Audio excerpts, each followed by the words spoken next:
Hey everyone, Elise here from The Lost Zone, and who are we here with? My name is Doku. Yeah. And what did you do yesterday? Yesterday we played Floowandereeze at the Fargo Regionals. We got 7th place after 7 rounds.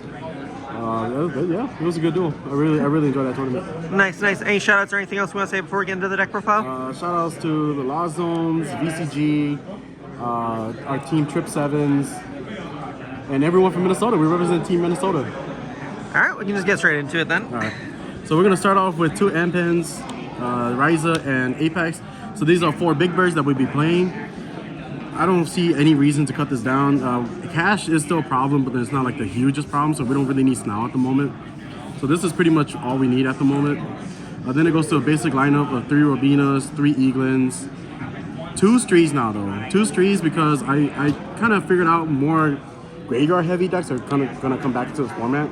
So then having the Street also just for the Advents or whatever else, Street just makes sense in this format so we can keep playing. Then 1 Toucan is always gonna stay at 1 because it just makes sense at 1. That's it for the Floowandereeze monsters. Then we're playing 3 Shifters and then 3 Drolls. Weird. So it's weird because they contradict each other, but then if you don't draw one, you got the other. So it really comes down to that. Because even if you play against Cash, then you have the Drolls. But then if you play against other decks where they rely on the graveyard, we have the Shifters for that. So you pick and choose which one you really want to play. But then it's nice to have the option to play either one. So that was the reason why we played 3-3. 3 maps, 1 terraforming. Map is the heart and soul of this deck. So you really want map to pop off for you. Because if they imperm or whatever under map, if you have another monster, you still pop off.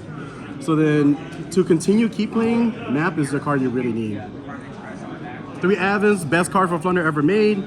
These help you dodge Ogre, Veiler, Imperms. It's just the best card.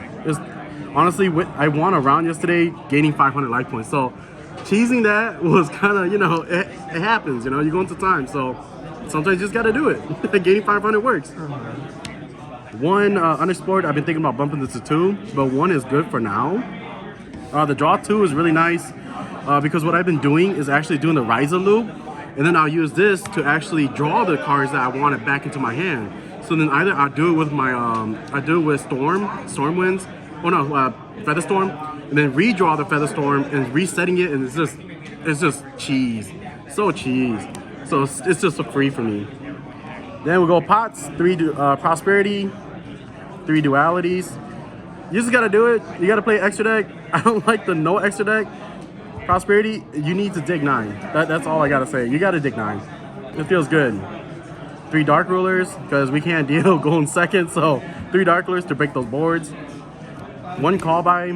Call By was the last minute addition because there's so much hand trap, Ogre, Veiler, Ash, Droll. So Call By just makes sense. 1 Dreaming Town.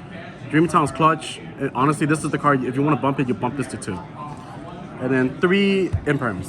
Imperm is just one of the better cards, I feel like. I got him ulti, so I kind of want to play him. Can't argue there. If you're going to pay $500 for cards, you got to play them, Plus it helps that the card is decent. Oh, you know what they say, higher rarities, you have a higher chance of drawing it. So extra deck is pretty easy. It's pretty simple. These are the 3 that really only matter.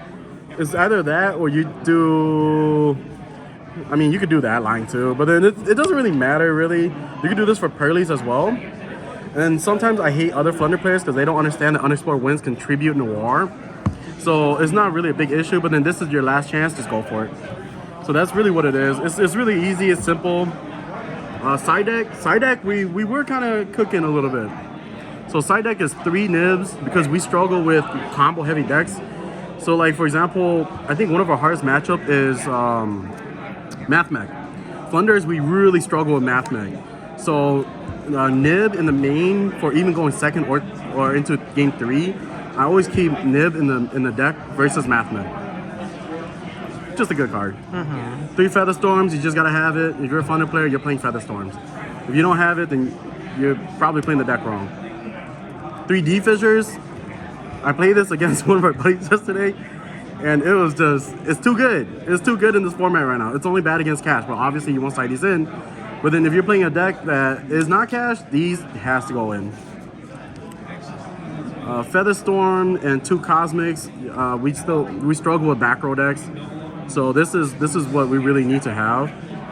Then just 3 Evenlies to even it out. Evenly is still really good. It's just not a main deck card right now because this format is moving into a whole different, like it's moving differently. So Evenly is better in the side deck now. I like it. It's good for back row decks. You know, you get rid of those back row decks. That's pretty much it. Anything else you want to say before we close it out? No, man, we did good. A lot of us topped yesterday, so shout outs to Team Minnesota, man. We're running this, and it's awesome. I love it. All right, well, thank you for the deck profile. Hopefully we see more from you soon. Make sure you guys like, comment, subscribe. See you guys next time. Bye, everybody.